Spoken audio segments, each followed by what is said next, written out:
الحمدللہ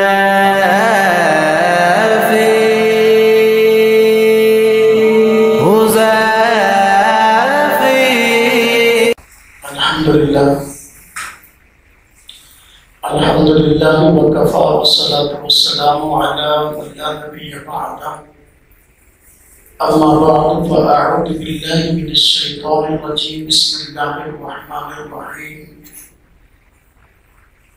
اللہ خالق كل شيء اللهم صل على محمد وعلى آل محمد كما صليت على إبراهيم وعلى آل إبراهيم إنك حميد مجيد اللهم بارك على محمد وعلى آل محمد كما باركت على إبراهيم وعلى آل إبراهيم إنك حميد مجيد اسلام کی بنیادی عقائد اور نظریات کو جاننا ایک مسلمان کے لیے بہت زیادہ ضروری ہے۔ اس لیے آج سے اسلام کے بنیادی عقائد اور نظریات مرحلہ وار بیان کیے جائیں گے۔ اللہ تعالیٰ کی ذات اقدس کے متعلق بنیادی عقائد اور نظریات آج کے نشست میں بیان کیے جائیں گے، اور یہ اس سلسلہ کی پہلی نشست ہے۔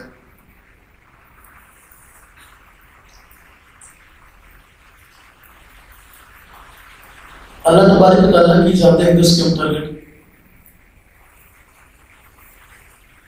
اسلام کا بنیادی عقیدہ اور نظریہ یہ ہے کہ اس کائنات کو اللہ تعالیٰ کی ذات اقدس نے بنایا ہے۔ یہ کائنات خود بخود وجود میں نہیں آئی، بلکہ اللہ تبارک و تعالیٰ کے بنانے سے وجود میں آئی، اور اللہ تعالیٰ کے علاوہ کوئی اور ذات ہے ہی نہیں، نہ کسی کا دعویٰ کہ میں نے کائنات بنائی۔ لہذا اللہ تعالیٰ کی ذات اقدس کا وجود یہ ہمارے بنیادی عقائد اور نظریات میں سے ہے۔ ہم مسلمان اس بات کا نظریہ رکھتے ہیں کہ اللہ تعالیٰ کی ذات موجود ہے، اور کوئی بھی چیز بغیر کسی کے بنانے سے نہیں بنتی۔ ہمارے عرف عام میں دیکھ لیں، کوئی بھی چیز اس وقت تک ایجاد نہیں ہوتی جب تک کہ اس کو ایجاد کرنے والا موجود نہ ہو۔ تو ایجاد کرنے والے کی محتاج ہے۔ تو یہ کائنات بغیر کسی بنانے والے کے کیسے بنی ہے؟ ظاہر بات ہے یہ بھی کائنات بننے میں اور پھر اپنے نظام کے تحت چلنے میں ایک ذات کی محتاج ہے، اور وہ ذات اللہ تبارک و تعالیٰ کی ہے۔ اللہ تعالیٰ کی ذات اقدس کے وجود پر اتنے دلائل ہیں کہ ان کو ایک جگہ اکٹھا کرنا مشکل ہے، اور ہم نے مستقل اس پر کئی دلائل ریکارڈ بھی کرائے ہیں۔ سیدنا علی المرتضیٰ رضی اللہ تعالیٰ عنہ رب تعالیٰ کے وجود پر دلیل بیان فرماتے ہیں کہ عرفت ربی بفسخ العزائم، میں نے اپنے رب کو پہچانا اپنے ارادوں کو ٹوٹتے ہوئے دیکھ کر۔ کہ بس اوقات کوشش کرتا ہوں کہ فلاں کام ہو جائے، اس کے لیے اسباب بھی اختیار کرتا ہوں، دوڑ بھی کرتا ہوں، لیکن باوجود میری کوشش کرنے کے وہ کام ہوتا نہیں ہے۔ اور کسی کام کے متعلق میں چاہتا ہوں کہ یہ نہ ہو اور طاقتیں خرچ کرتا ہوں یہ کام ہونے نہیں دینا، یہ بھی ہو جاتا ہے۔ تو اس سے یہ بات سمجھ میں آتی ہے کوئی ایسی ذات موجود ہے کہ جو میرے ارادوں کو پائے تکمیل تک نہیں پہنچنے دیتی، وہ ذات رب تعالیٰ کی ذات ہے۔ لہٰذا اس کائنات کا خالق بھی اللہ ہے اور اس کائنات کو چلانے والا بھی اللہ تبارک و تعالیٰ ہے۔ ہم مسلمانوں کا بنیادی عقیدہ اور نظریہ رب تعالیٰ کی ذات ہے، اس کے متعلق یہی ہے کہ رب تعالیٰ کا وجود موجود ہے، اس کائنات کا خلق اللہ پاک نے کیا۔ اللہ پاک فرماتے ہیں اللہ خالق کل شیء، اللہ پاک نے ہر چیز کو پیدا کیا۔ رب تعالیٰ کی ذات ہے اس کے متعلق دوسرا بنیادی عقیدہ اسلام کا عقیدہ توحید ہے۔ توحید کا معنی ہے اللہ تبارک و تعالیٰ کی ذات اقدس کو ایک ماننا، ذات کے اعتبار سے بھی صفات کے اعتبار سے، یعنی اس بات کا عقیدہ رکھنا کہ اللہ پاک کا نہ کوئی ذات میں شریک ہے اور نہ صفات میں شریک ہے۔ رب تعالیٰ ذات میں بھی تنہا ہے، صفات میں بھی تنہا ہے، ذات میں بھی بے مثال ہے، صفات میں بھی بے مثال ہے۔ یہ عقیدہ ہے۔ اگر رب تعالیٰ کی ذات اقدس کے ساتھ کسی کو شریک کریں، ہم کہیں کہ اللہ تعالیٰ بھی خدا ہے کوئی اور بھی ہے، تو یہ ذات میں شریک ہے۔ اور اگر صفات میں ہم کسی کو ساتھ ملا لیں، ہم کہیں کہ یہ صفت اللہ پاک کی بھی ہے اور یہ صفت اللہ پاک کے علاوہ کسی اور کی بھی ہے، یہ صفات میں شریک ہے۔ اور اسلام میں سب سے بنیادی عقیدہ توحید ہے، اور جرموں میں گناہوں میں سب سے بڑا جرم شرک ہے۔ اللہ تبارک و تعالیٰ ہر گناہ کو معاف کر دیتے ہیں لیکن شرک کو معاف نہیں کرتے۔ اللہ پاک نے خود قرآن کریم میں فرمایا ان اللہ لا یغفر ان یشرک بہ ویغفر ما دون ذلک لمن یشاء، کہ اللہ پاک اس بات کو معاف نہیں فرماتے کہ اس کے ساتھ شرک کیا جائے، لیکن اللہ تعالیٰ اس کے علاوہ اس گناہ کو چاہے معاف کر دیتے ہیں۔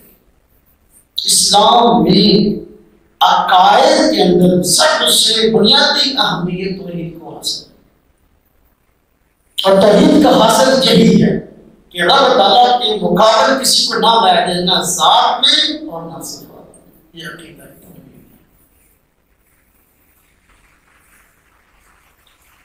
اسلام کے ان بنیادی عقائد میں جو رب تعالیٰ کی ذات اقدس کے متعلق ہیں، تیسرا عقیدہ یہ ہے کہ کوئی بھی چیز ایسی نہیں کہ اللہ تعالیٰ کی ذات کے ساتھ متحد ہو، اور کوئی چیز اللہ تعالیٰ کی ذات کے اندر یا اللہ تعالیٰ کی ذات کسی کے اندر حلول کر جائے۔ اللہ پاک کی ذات سے پاک ہے۔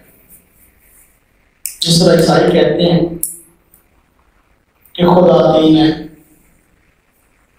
اللہ تعالیٰ کی صفت کہ خدائی عیسیٰ علیہ السلام میں حلول کر گئی، حضرت مریم میں حلول کر گئی، حضرت جبرائیل کو حلول القدس کہتے ہیں ان میں حلول کر گئی۔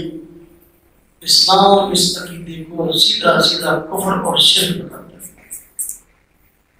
اللہ تعالیٰ کی ذات کے ساتھ کوئی چیز متحد نہیں، اور نہ اللہ پاک کی ذات کسی کے اندر حلول کر سکتی ہے۔ اللہ پاک کی ذات کس سے پاک ہے؟ اللہ پاک نے اس عقیدے کو قرآن کریم کے اندر کفر فرمایا۔ فرمایا لقد کفر الذین قالوا ان اللہ ثالث ثلاثہ، بے شک کافر ہوئے وہ لوگ جنہوں نے کہا کہ اللہ پاک تین میں سے تیسرا ہے، خدا ہے، عیسائی کے کتنا خدا تین ہے، تو اللہ پاک نے اس کو کفر بتایا۔ اللہ پاک کی ذات کس سے پاک ہے کہ اللہ پاک کی ذات کسی میں حضور کرے، اللہ پاک کی ذات کے اندر کوئی چیز مدت ہو جائے، یعنی کہ اللہ پاک نعوذ باللہ ہم یہ کہیں کہ فلاں چیز اس کے اندر اللہ پاک کی ذات بالکل نہیں، یہ حضور کا معنی ہے، اس کو خدا کہہ سکتے ہیں، یہ بالکل ہمارے کفر ہے، اس کا اسلام سے کوئی تعلق نہیں ہے۔ تیسرا عقیدہ ہوا اللہ پاک کی ذات اقدس کے متعلق چوتھا عقیدہ کہ ہم اس بات کے قائل ہیں کہ اللہ تعالیٰ کی ذات اقدس کے ساتھ بے شمار باکمال صفات لگی ہوئی ہیں۔ اللہ پاک باکمال صفات کے ساتھ ہوتے ہیں۔ اس کا اندر کوئی بھی چیز ہے اس کے اندر کچھ نہ کچھ صفات پائی جاتی ہیں۔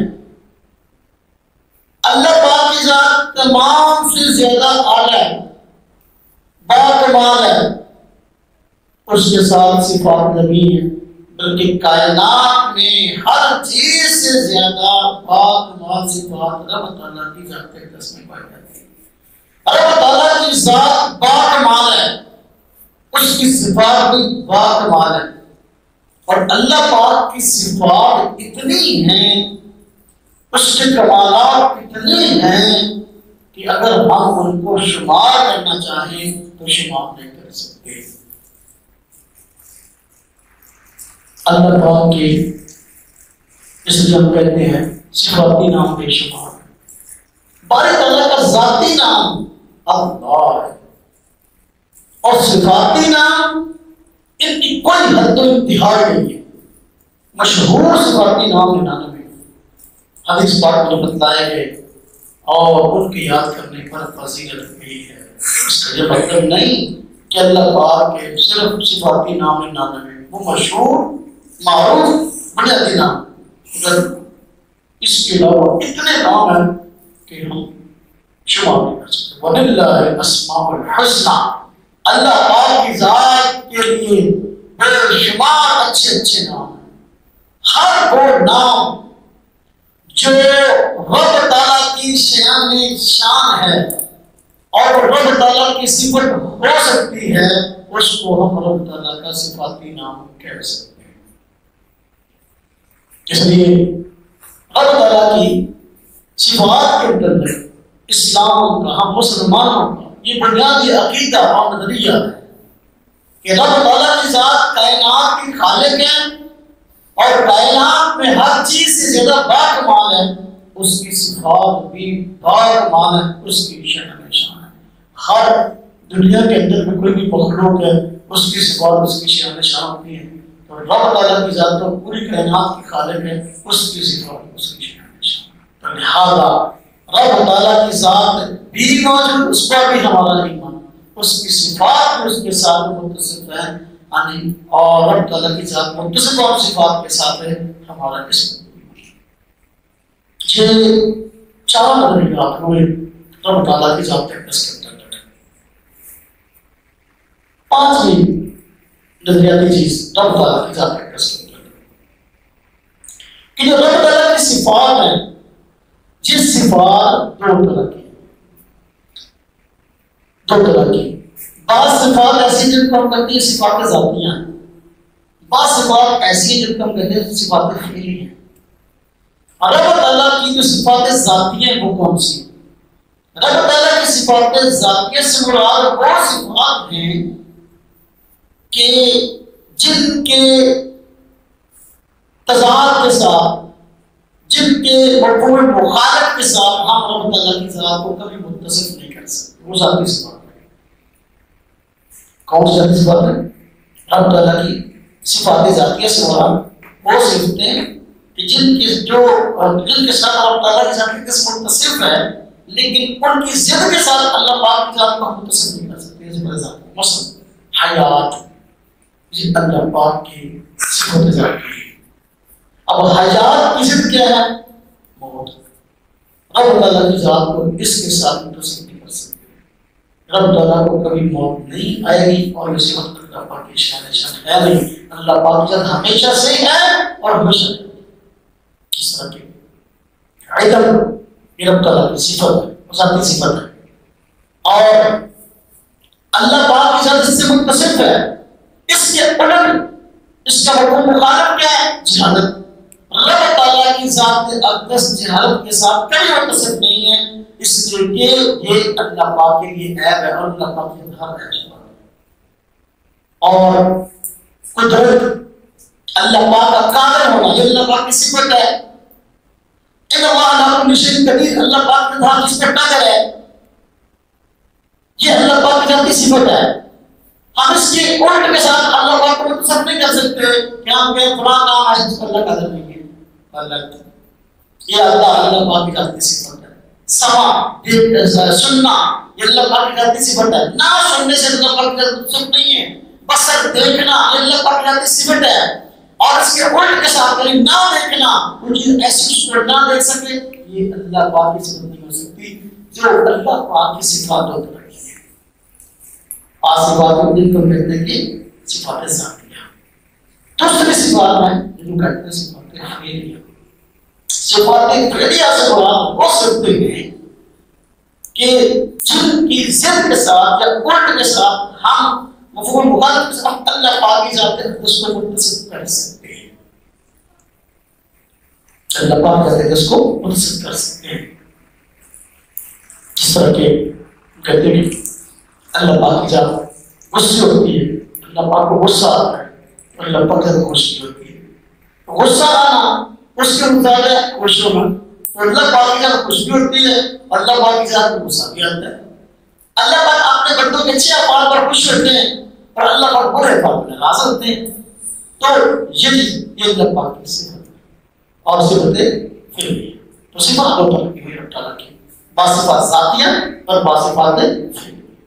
اللہ پاک کی ذات دستور سے متصف ہے، یہ اسلام کا بنیادی عقیدہ اور نظریہ ہے۔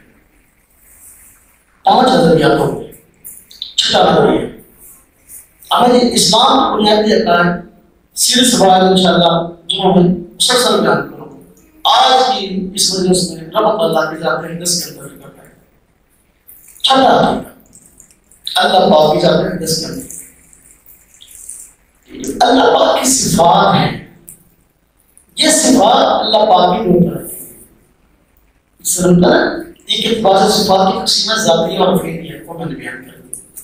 ایک اور اعتبار سے اللہ پاک کی ذات اقدس کی صفات ہیں دو طرح کی، صفات محکمات، صفات متشابہات۔ صفات محکمات سے مراد کون سی صفتیں ہیں؟ اللہ پاک کی وہ صفات کہ جن کے الفاظ بھی ہمیں معلوم اور جن کا معنی بھی معلوم، یہ اللہ پاک کی وہ صفات کو ہم محکمات کہتے ہیں۔ محکم، علیم ہونا اللہ پاک کی صفت ہے، قدیر ہونا اللہ پاک کی صفت ہے، سمیع ہونا اللہ پاک کی صفت ہے۔ خیر اس کو معذرت بھی کرتا ہوں، قدیر ہونا اللہ پاک کی صفت ہے، خالق ہونا اللہ پاک کی صفت ہے۔ اب یہ خالق ہونا اور جس طرح کہ میں نے عرض کیا علیم ہونا، یہ اللہ پاک کی صفات ہیں اور صفات محکمات ہیں۔ یعنی جب ہم ان صفات کو سنتے ہیں، قرآن کریم میں آئی ہیں، تو ہم اس کے الفاظ کو بھی ہم نے جان لیا، اس کا معنی بھی معلوم ہے۔ علیم کا معنی جاننے والی ذات، قدیر کا معنی قادر ذات، خالق کا معنی پیدا کرنے والی ذات۔ اب یہ صفات محکمات۔ دوسری صفات وہ ہیں جن کو صفات متشابہات کہتے ہیں۔ متشابہات کا معنی ہوتا ہے کہ ہمیں اللہ پاک کی وہ صفات معلوم ہیں، ان کے الفاظ پتہ ہیں کہ یہ اللہ پاک کی صفت ہے، اور اللہ پاک نے قرآن کریم میں اس کو بطور اپنی صفت کے ذکر فرمایا ہے، لیکن اس کا معنی اور مراد کیفیت کیا ہے ہم اس کو نہیں جانتے۔ اسے کہتے ہیں صفت متشابہ۔ جمع اس کی صفات کے متشابہ. اللہ پاک کی وہ صفات کہ جن کے الفاظ تو ہمیں معلوم لیکن ان کا معنی اور ان کی کیفیت معلوم نہیں، ہم ان کو صفات متشابہات کہتے ہیں. تو ہمارا ایمان صفات محکمات پر بھی ہے، صفات متشابہات پر بھی ہے. یعنی ہم یہ عقیدہ رکھتے ہیں کہ رب تعالیٰ کی جو بھی صفات ہیں خواہ وہ یعنی ان کے الفاظ معنی مرتبہ پتہ ہو، خواہ متشابہ ہو یعنی ان کے الفاظ معنی مرتبہ پتہ نہ ہو، الفاظ پتہ ہو معنی مرتبہ پتہ نہ ہو، ہمارا ان سب پر ایمان ہے. ہم ان سب کو اللہ پاک کی صفات مانتے ہیں، کسی کا انکار نہیں کرتے.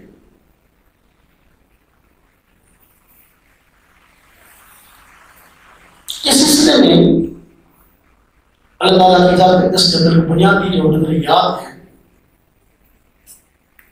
7واں نظریہ اس کو اور طریقے سے بیان کر رہا ہوں، مشرق وضاحت بھی وہی ہے اگر اس کی اہمیت کی پیش نظر وہ ہے کہ صفات متشابہات کے متعلق اہل حق کا موقف کیا ہے. صفات متشابہات کے متعلق اہل حق کا موقف کیا ہے. صفات متشابہات سے مراد وہ صفتیں جو اللہ پاک نے قرآن کریم میں حضور کے پاس اپنے فرمان میں اللہ پاک کی ذکر فرمائی ہیں، لیکن ہمیں ان کا معنی اور کیفیت معلوم نہیں ہے. اب ان کے متعلق اہل حق کا موقف کیا ہے؟ اس سلسلے میں 3 طرح کی رائے سامنے آئی ہیں. ایک رائے ایک گمراہ کرنے کی ہے، دوسری رائے ایک دوسرے گمراہ کرنے کی ہے، تیسری رائے اہل حق کی ہے. فرقوں میں فرقہ جہمیہ ہے. جہم بن صفوان کی طرف منسوب ہے، ایک بندہ گزرا ہے امام اعظم ابو حنیفہ رحمۃ اللہ علیہ کے دور میں. امام اعظم ابو حنیفہ رحمۃ اللہ علیہ کو چلا اس کے نظریات بولے ہیں، وہ اب اللہ تعالیٰ کی صفات کا انکار کرتے تھے. اس کی طرف فرقہ منسوب ہے جو فرقہ ہے جہمیہ کرامیہ. یہ اللہ تعالیٰ کی صفات متشابہات کا ویسے انکار کرتے تھے.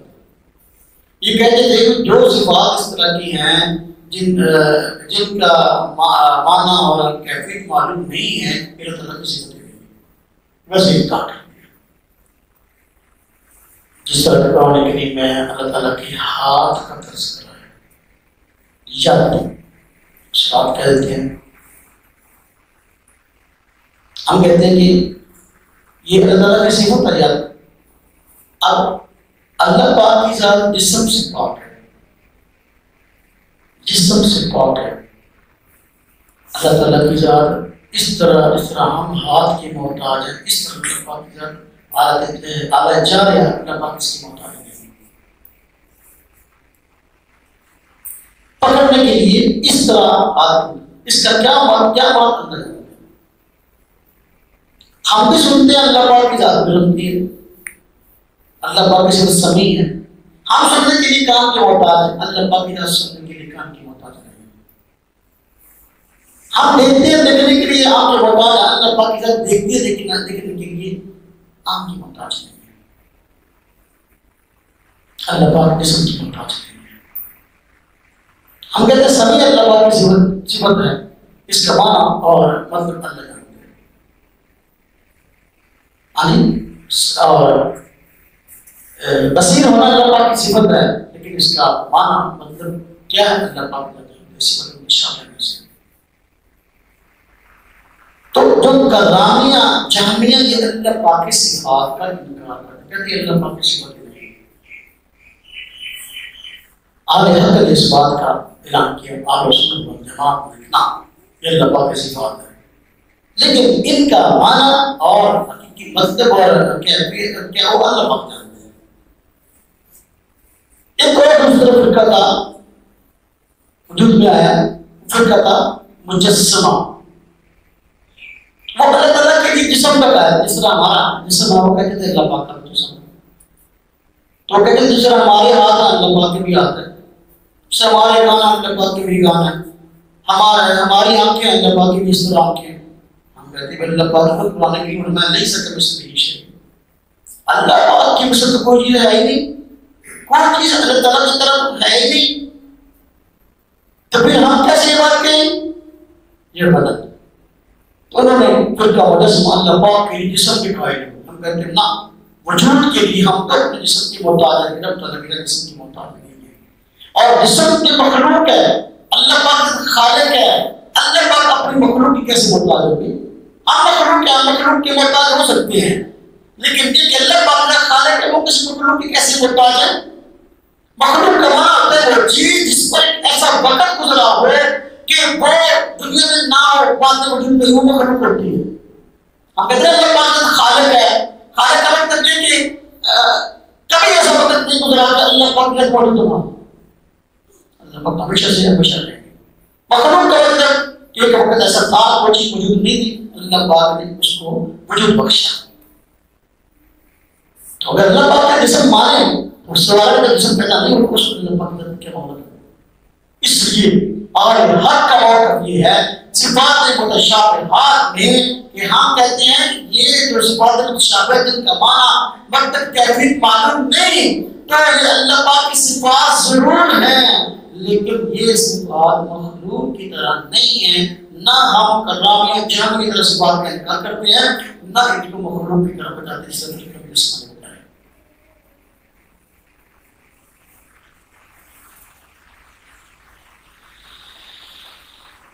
آٹھویں صفت ہے اللہ تبارک تعالیٰ کی، قرآن کریم میں بیان ہو رہی ہے. آج کل بعض لوگوں نے اس کو بیان کرنا شروع کیا اور اس پر جو ہے وہ کافی لوگوں کو پریشانی میں ڈالا.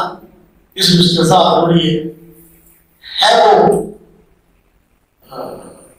وہ کہتے ہیں صفات متشابہات میں سے آٹھواں نظریہ رب تعالیٰ کی ذات اقدس کے لیے.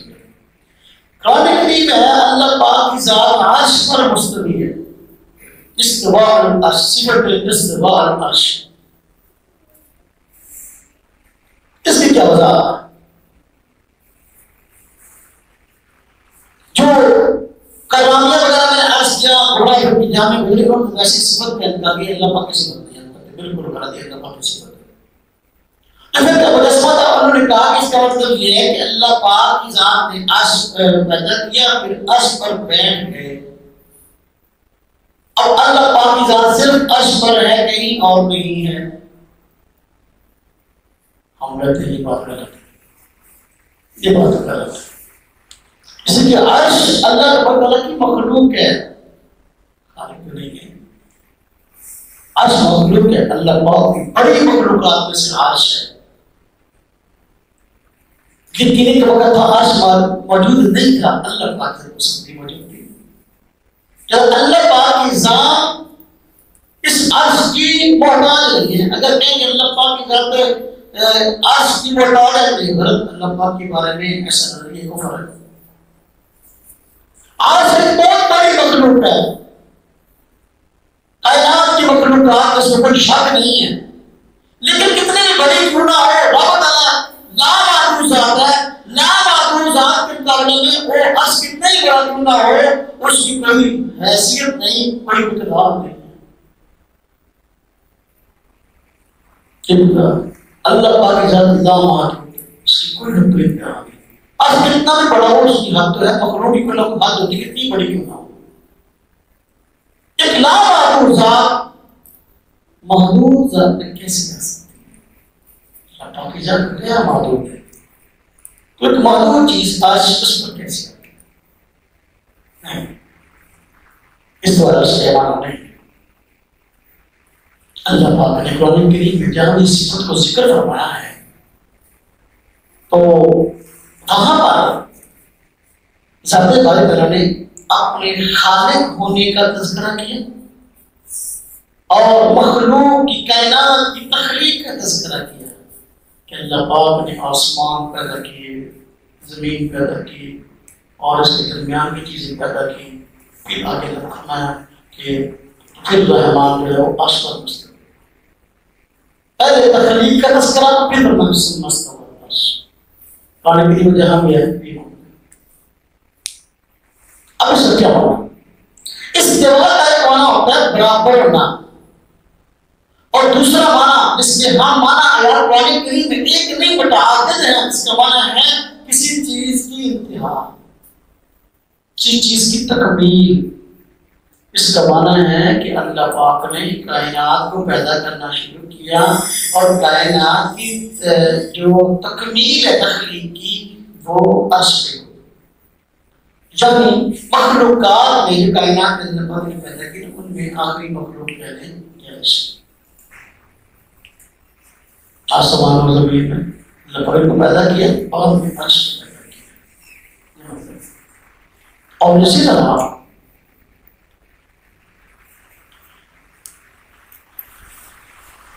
یہ بات اصل میں محاورے کے طور پر کہی گئی ہے. ہمارے یہاں عموماً کہتے نہیں فلانا بندہ کرسی لے گیا، وہ الیکشن ہوئے تو ایک پارٹی بس اقتدار آ گئی، انہوں نے وزیر اعظم بڑھ گیا، کہتے ہیں فلانا کرسی لے گیا، ان کی مطلب اس کا اقتدار ہے، اب وہ نظام چلائے گا. اللہ پاک نے قرآن کریم میں پہلے کائنات کی تخلیق کا تذکرہ کیا، آسمان و زمین کا اور دوسری چیزوں کا، پھر اس مستوى العرش فرمایا. اس کا مطلب یہ کہ اللہ پاک ان تمام کائنات کے جو خالق بھی ہیں، مدبر بھی ہیں، نظام کو چلانے والے بھی ہیں. اللہ پاک ساری کائنات کو چلا رہے ہیں. خلق بھی اللہ کا ہے اور تدبیر بھی اللہ کی ہے، سارے نظام کو اللہ پاک چلا رہے ہیں. اللہ کی حکومت ہے عرشوں پر بھی فرشوں پر. اللہ خالق کل شیء سے اللہ پاک ہر چیز کا خالق ہے. کیوں توجہ کریں؟ اگر قرآن کریم میں مستوى العرش اس وجہ ہو کر قاعدہ اس پہ لوگ اس مسئلے کو بڑا بیان کرتے ہیں. آج کل پتہ نہیں کہ دلچسپی ہم کو اس مسئلے میں، حالانکہ یہ گہرا سا مسئلہ ہے. ہم تو وہ بیان نہیں کرتے لیکن انہوں نے بیان کرنا شروع کیا، اس لیے ہمیں وہ سب پتہ اس کو صاف کرنی پڑی. اور کہتے اس کے معنی سے اللہ پاک عرش پر ہے. ہم کہتے قرآن کریم میں دوسری آیات میں تو موجود ہے، ان کا مطلب کیا ہے اس سے اس کا بڑا مفہوم سمجھ آتا ہے. قرآن کریم میں ارشاد ہے وَلِلَّهِ الْمَشْرِقُ وَالْمَغْرِبُ، اللہ پاک کی ذات کے لیے مشرق اور مغرب. اَيْنَمَا تُوَلُّوا فَثَمَّ وَجْهُ اللَّهِ، جدھر بھی منہ کرو تو اللہ کی ذات موجود ہے. آپ بتائیں آپ ان تو کہتے ہو اسے مشکر ہے، یہاں آ رہے ہیں مت بولنے اسے موجود ہے. قرآن میں کیا ہے؟ اچھا اللہ پاک فرماتے ہیں وَمَعَكُمْ أَيْنَمَا كُنْتُمْ، اللہ پاک تمہارے ساتھ ہے تم جہاں بھی ہو. جہاں اللہ پاک جہاں عرش ہے وہاں اللہ پاک کی ذات صرف ہے. جس سے اگر آپ بیان کرتے ہو کہ مسافر آسمان کے اوپر جو ہے وہ عرش ہے اور جنت فردوس کے اوپر جو ہے وہ اللہ پاک کی جو ہے وہ کرسی عرش اللہ پاک وہاں اور کہیں نہیں زمین پہ. تو پھر سے کیا بات ہے وَمَا بَيْنَمَا كُنْتُمْ، اللہ پاک فرماتے ہیں ما يَكُونُ مِن نَجْوَىٰ مِن ثَلَاثَةٍ إِلَّا هُوَ رَابِعُهُمْ وَلَا خَمْسَةٍ إِلَّا هُوَ سَادِسُهُمْ. کچھ سرکشی کرنے والے 3 سرکشی کرتے، چوتھی ان میں اللہ کی ذات موجود ہوتی ہے. 5 سرکشی کرتے بڑا کام صدر اللہ اور سامنے 26 اللہ کی موجود ہوتی ہے. اب کیا کہو گے؟ اس لیے ہم کہتے ہیں قرآن کریم کی کسی آیت کا معنی مفہوم ایسا بیان نہ کرو کہ جس سے دوسری آیات کا انکار نہ ہو. ویسے کہتے ہیں یہ صفات والے اللہ اپنے ظاہر پر ان میں تعبیر کرنا بڑھائی ہے، لیکن جب ہم یہ کہتے ہیں کہ اللہ پاک فرمایا بابا ماں انما کنتم، اللہ پاک فرماتے ہیں اللہ پاک تمہارے ساتھ جہاں بھی ہوگا اس صورت اللہ پاک کا علم ہے. ہم کہتے ہیں ہوا ذات و علم کا نام ہے، ہوا زمین کو ذات پر دلالت کرتی ہے، علم پر دلالت کرتی ہے.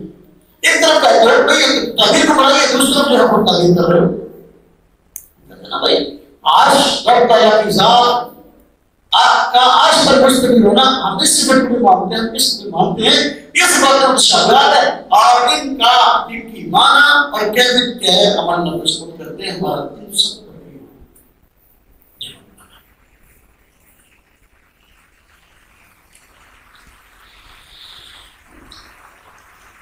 نوواں عقیدہ جس کا ٹوٹا نبی ذات اقدس کے ساتھ تعلق ہے، وہ ہے عقیدہ تقدیر۔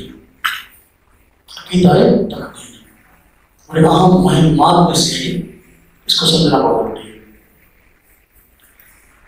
عقیدہ تقدیر جب بیان کرتے ہیں، تقدیر ایسے تھی، تقدیر ایسے تھی، مطلب کیا ہے؟ تقدیر علم الہی کا نام ہے، اللہ پاک کے علم کا نام ہے۔ مطلب یہ کہ جو کچھ آج تک پہلے ہوا اللہ پاک کی ذات اس کو جانتے ہیں، اور جو کچھ آئندہ قیامت تک بلکہ اس کے بعد ابد ہمیشہ تک ہونے والا اللہ پاک اس کو بھی جانتے ہیں۔ تقدیر کا ویسے کوئی معنی ہوتا ہے اندازہ، یہاں محض اندازہ نہیں بلکہ علم مراد ہے۔ تقدیر علم الہی کا نام ہے۔ تو کام رہتا نا، ہم کہتے ہیں تقدیر میں ایسے تھا، کیا مطلب ہے؟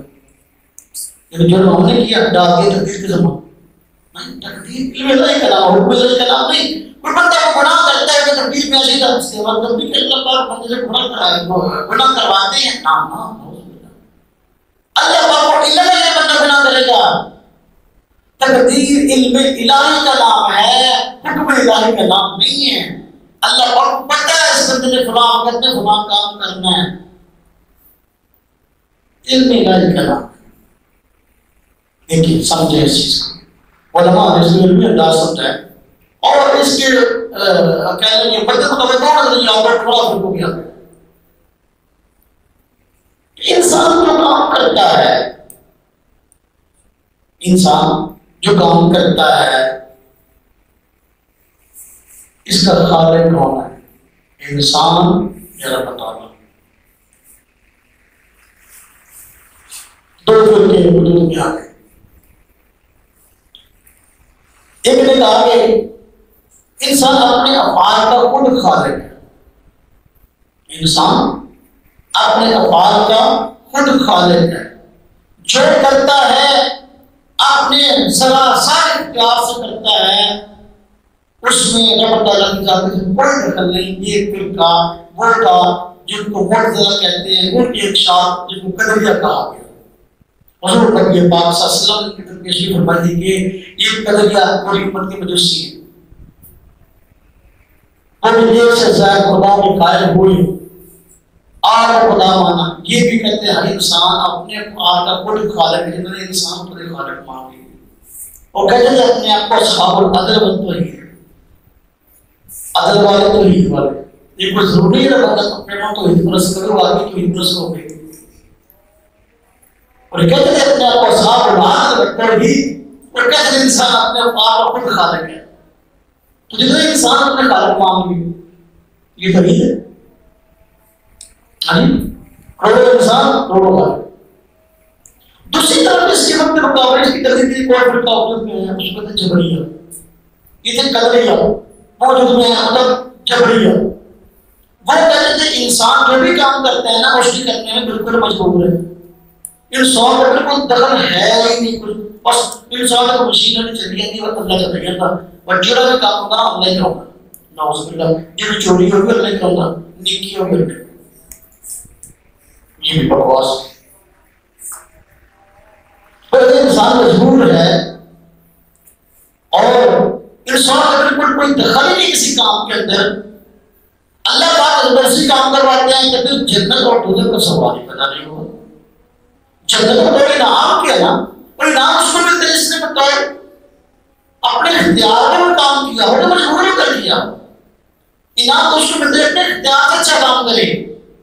اور دونوں کا تو سزا کیا ہے، سزا اس کو ہے جس نے اپنے اختیار سے برا کام کیا ہے۔ اس لیے دونوں پٹری سے اتر گئے، افراط و تفریط کا شکار، قدریہ بھی جبریہ بھی، اور سنت والجماعت میں اہل حق نے اسلام کو صحیح طریقے سے فرمایا کہ جو انسان ہے یہ اپنے افعال کا خالق نہیں بلکہ خالق اللہ ہے۔ پھر مخلوق ہے نا، اللہ کو فرماتے ہیں اللہ خالق کل شیء، خالق اللہ ہے، خلق اللہ ہے۔ پھر بندے کا کیا ہے؟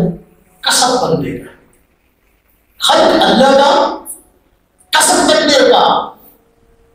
کسب بندے کا ہے نہیں، کمائی بندے کی، اختیار اللہ کا، خلق اللہ کا، اختیار بندے کا۔ اللہ پاک نے انسان کو اس نے کچھ اختیار دیا۔ اب جو بھی کوئی کام کرتا ہے انسان یہ اپنے اختیار سے کرتا ہے۔ اللہ پاک نے اس دنیا کو خیر و شر سے بھر دیا۔ انبیاء علیہ السلام اور آدم سے لے کر حضور نبی پاک صلی اللہ علیہ وسلم 1 لاکھ سے زیادہ انبیاء گئے اور انہوں نے دونوں کی طرف رہنمائی کر دی، یہ خیر ہے یہ شر ہے، اس کو اختیار کرنے تو انعام ہے، اس کو اختیار کرنے تو سزا ہے۔ انسان کو اختیار دی تو علینا ہم نجدے انسان نے فعلہما فجورہا وتقواہا، انسان کو اختیار دے دیا کہ اپنی مرضی سے نیکی کا رستہ اختیار کرے تو جنت ہے، اپنی مرضی سے برائی کا رستہ اختیار کرے تو نتیجہ ہے۔ یہ ہے اس مسئلے کی صحیح تقسیم۔ عقیدہ تقدیر میں ما حاصل اور صحیح نظریہ، جو کام بھی ہم کرتے ہیں خلق اللہ کا ہے، اللہ پاک خالق خیر بھی ہیں خالق شر بھی ہیں، لیکن اللہ پاک نے جو شر پیدا کیا وہ اس لیے نہیں کہ ہم اس کو اختیار کریں، وہ بھی آزمائش ہے، ہمیں اس سے بچنے کا حکم ہے۔ جو بچ جائے گا اس امتحان سے نکل جائے گا اس کے لیے انعام اور نہیں بچے گا، بچ جائے گا اس کے لیے۔ تو عقیدہ تقدیر کا حاصل یہ ہے کہ انسان جو بھی کام کرتا ہے خلق تو اللہ کا ہے، پیدا اللہ نے کیا ہر چیز کو بندے کے پار پر، لیکن اختیار بندے کو اللہ پاک نے دیا ہے اور لہذا اس اختیار کی وجہ سے جنت کو ہوتا ہے۔ اور بندہ جو بھی کام کرتا ہے نیکی کا وہ رہے گا۔ اب ہم جمعہ پڑھنے کے لیے آئے، اتنی مخلوق کی کوئی رسوئی ہوئی ہے، کوئی موبائل دیکھ رہا ہے اور دنیا کسی اور دھندے میں لگا ہے نہیں۔ اب دونوں کے افعال معاملات ہیں، اللہ دونوں کو جانتا ہے۔ فلاں بندہ جمعہ پڑھنا آؤ گا فلاں نہیں آؤں گا، یہ تقدیر ہے۔ تقدیر میں نہیں کرنا، اللہ کو پتہ ہے فلاں نے آنا ہے فلاں نے نہیں آنا۔ بڑے بندہ بہانہ نہ بناوے کہ میری بات میں پہلے ہی کرتے ہیں اور اسی کہ میں جمعہ پڑھ نہیں ہوں لہذا میں نہیں آیا تو جتنے کا نہیں پڑھنے لگا۔ ہاں کوئی چور تھا نا، ایک چور تھا، عدالت میں جب اس پر کیس ثابت ہو گیا جج نے اس کو سزا سنائی کہ بھائی چوری ثابت ہو گئی، لہذا اس کو بامشقت اتنے مہینے تک قید ہے اور اتنا جرمانہ ہے۔ اب چور تھوڑی سی ہوشیاری دکھانے لگا، کہتا دیکھو جی بات یہ ہے کہ جو میں نے چوری کی ہے تو یہ میرے بارے میں تو پہلے ہی کہنا وہ تقدیر میں لکھا ہوا تھا، تو لہذا جو کام میرے بارے میں پہلے ہی میں نے کر دیا، میرا کیا قصور ہے؟ جج بھی سمجھدار سی، جج بھی سمجھدار سی، جج نے کیا ہے کہ تیری بارے سے لکھیا سی، یہ تیری لکھیا نا کہ یہ کام کرے گا، وہ تیری لکھیا بھی اپنے اختیار نہ کرے گا، وہ تیری لکھیا بھی تو دنیا میں جائیں گے، لہذا تو دوسری تو بات نہیں سکتا۔ میری تقدیر بہانا نہیں بننے کا جرموں کے لیے، جہاں یہ لکھا بندہ یہ کام کرے گا وہاں لکھا اپنے اختیار سے کرے گا۔ اللہ پاک جو کچھ ہونے والا کام جو کچھ ہوا اللہ پاک اس کا علم تھا، اللہ پاک نے یہ سب کچھ لوح محفوظ کو پیدا کیا، اس میں محفوظ کر دیا، اسے کہتے ہیں لکھا ہوا، اس کو اٹھاؤ، اسے کہتے ہیں لکھا ہوا، لکھ دیا گیا جو کچھ ہوا۔ اللہ پاک نے قلم کو پیدا کیا، لوح کو پیدا کیا، لکھو، اس نے کیا لکھو، ہمارے جو کچھ ہوا جو کچھ پیدا ہونے والا لکھ دیا گیا۔ ٹھیک ہے، وہاں ہر ایک جہاں لکھا ہوا یہ معاملہ ہے نا، یہ ہوگا بندہ یہ کرے گا، یہ وہاں لکھا اپنے اختیار سے کرے گا۔ یہ کوئی بہانہ نہیں ہے کہ میں نے یہ کام کیا میرے بارے میں تو پہلے ہی کہہ دیا تھا تو لہذا میں مجرم ہی نہیں۔ عقیدہ تقدیر کو سمجھیں، خالق اللہ کا ہے کہ جو افعال بندہ کرتے ہیں خالق اللہ ہے، لیکن کرتا بندہ اپنے اختیار سے، اسی اختیار کی وجہ سے جزا اور سزا ہے۔ 9 عقیدے ہو گئے اللہ پاک کی ذات کے اندر۔ 10واں عقیدہ کہ اللہ پاک کی ذات بدا سے پاک ہے۔ اللہ پاک کی ذات بدا سے پاک، بدا کا معنی ہے، بدا کا معنی ہوتا ہے کہ ایک کام پہلے ایک کام پہلے کرتا اللہ میاں نے کیا وہ اتنا کر لو نعوذ باللہ، تو بعد اللہ میاں نے ایک بات نہیں چاہیے نعوذ باللہ استغفر اللہ، یہ اللہ کی شان شان کی کا نہیں، تو وضاحت کرنی میری ضروری ہے کہ وہ یہ اللہ پاک کو بعض پچھتاوا گیا کہ ہاں آپ کا میں نے کیوں کرنا کہتا ہے صحیح نہیں کرتا ہوں آپ یہ بتائیں یہ کفر ہے اللہ پاک کی طرف اس چیز کی اللہ پاک وجہ سے بدل کروانا یہ میں سمجھا رہا ہوں کہ ایک کام پہلے کرنے کا کہا گیا یوں کرو، وہ کہتے ہیں اللہ پھر اس کام پہ پچھتایا کہ وہ اس کا غلط نکلا ہے، اللہ پاک نے اور کام کر دیا، اللہ کو پتہ نہیں ہوتا اللہ پاک سے۔ یہ عقیدہ بعض شیعہ حضرات نے بیان کیا، یہ کفر ہے، یہ کفر ہے، اس کو سمجھے۔ کفر کیسے ہے؟ اللہ پاک کی ذات اس کی صفت بیان ہوئی ہے علیم، اللہ پاک کی ذات انہ علیم قدیر، اللہ پاک کی ذات واللہ بکل شیء علیم، علیم اللہ پاک کی صفت ہے۔ جب خود ہم کہتے ہیں کہ اللہ پاک فرماتا ہے اللہ پاک ہر چیز کو جانتے ہیں، تو پھر یہ کہنا کہ اللہ پاک نے پہلے کام کرنے کا حکم دیتا تھا بعد میں نتیجہ غلط نکلے تو اللہ پاک پچھتایا پھر اور کرتا حکم نکلے تو مطلب اللہ پاک علیم ہے۔ ہم نے اللہ پاک کی صفت علم کا انکار کیا، یہ غلط۔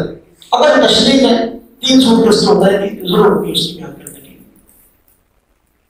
تو اللہ پاک کی طرف جہالت کی نسبت ہے اور یہ کفر ہے۔ اللہ پاک کی ذات علیم اور اللہ پاک کی ذات ہمیشہ جو کچھ پہلے ہوا اس کو جانتے ہیں جو آئندہ ہونے والا اس کو جانتے ہیں۔ ایک ہوتا ہے نسخ اور ایک ہوتا ہے بدع، دونوں فرق ہے۔ نسخ کا معنی اور ہوتا ہے، بدع کا معنی اور ہے۔ بدع کا مطلب اللہ پاک کی طرف جہالت کی نسبت ہے، نسخ کا مطلب اللہ پاک کی حکمت ہے۔ اللہ پاک کا سوال شریف نے اللہ والے پہ ایسا کیا کہ کسی اور کام میں کرنے کا حکم دیا، بعد میں منسوخ کر کے اور کام کا حکم دیا، یہ بدع نہیں ہے، یہ حکمت ہے۔ اس طرح کے حکیم بسا اوقات حکیم، ہم دوائی لینے جائیں گے حکیم یا ڈاکٹر، ہاں جی ہم پہلے دوا جاتے ہیں چیک کرواتے ہیں مرض وہ دیکھتا ہے تو پہلے دوائی اور چیز کرتا ہے، کہتے ہیں ایک ماہ کھاؤ پھر میرے پاس آنا، بعض مرض ہے نا ان کا علاج بڑی دیر تک ہوتا ہے، 2 ہفتے کھاؤ پھر میرے پاس آنا۔ اب ڈاکٹر کو پتہ ہے جب کہ دوبارہ میرے پاس آئے گا یہ دوائی کھائے گا مرض میں کچھ کمی آ جائے گی، اس کے بعد میں نے دوائی یہ لکھنی ہے، اس کو ڈاکٹر کو پہلے پتہ ہے لیکن وہ مریض کو نہیں بتا رہا، اس کو پتا ہے کہ 15-20 دن اور دوائی کھائے گا پھر میں نے ایک اور دوائی اس کو دینی ہے، لیکن وہ مریض کو نہیں بتاتا، بس کہتے ہیں یہ دوائی کھاؤ 15 دن بعد چیک کرا۔ اب مریض کھاتا ہے اس کے بعد پھر جاتا ہے ڈاکٹر دیکھتا ہے اچھا دوائی کھائیے رپورٹ کروائیے کہیں سے بیکٹیریا ہے یا دوائی اور لکھ دیں کم کھا کے یہ کھاؤ، پھر کھائیے پھر اس کا ٹیسٹ کروا کے پھر آنا پھر رپورٹ کروائی پھر کیا پھر اب دوائی سے غور کر دی۔ اب وہ بندہ مریض پاگل کہے کہ کوئی یار میرے ڈاکٹر کو پتہ ہی نہیں ہے، ہاں جی اسی گل کا پہلے دوائی میں نے اور لکھتی ہوں اور لکھتی پھر اور لکھتی ہے تو کوئی کرتا ہوں، یہ مطلب ڈاکٹر کو آپ نے تو دوائی کھیلی ہے نہیں ڈاکٹر کو سارا پتا، ڈاکٹر کو سارا پتا پہلی قسم دوائی کھیلی دینی ہے کس حساب کس طرح میں نے اپنے مریض کے مرض کا علاج کرنا ہے، لیکن مریض کو بتاتا نہیں، یہ نسخ ہے۔ اللہ پاک و سبحانہ بندوں کی حالت کے اندر بھی کام کرنے کا حکم دیتے ہیں، بعد میں کہتے ہیں یہ بھی اب یہ کرو، اب حالات کے بدمنی یہ بہتر ہے، اس طرح کے حکیم اور ڈاکٹر کی دوائی بدلتا ہے۔ تو نسخ اور چیز ہے، بدع اور چیز ہے، بدع کفر ہے، اور یہ اللہ پاک کی طرف جہالت کی نسبت ہے، اللہ پاک کی جہالت سے پاک۔ خیر ساری بات کا اصل یہ ہوا کہ ہمیں اسلام کے بنیادی عقائد اور عقائد ضروری ہے، اگر ہم اسلام کو سمجھیں اس کو سمجھا بھی سکیں گے، تو اس لیے ہم نے جمع کے بیان میں اسلام کی بنیادی عقائد نظریات کو بیان کرنا شروع کیا۔ آج اللہ پاک کی ذات اقدس کے متعلق ہم نے 10 عقائد بیان کیے ہیں، انشاءاللہ آگے بھی مرحلہ وار عقائد پورے کے پورے انشاءاللہ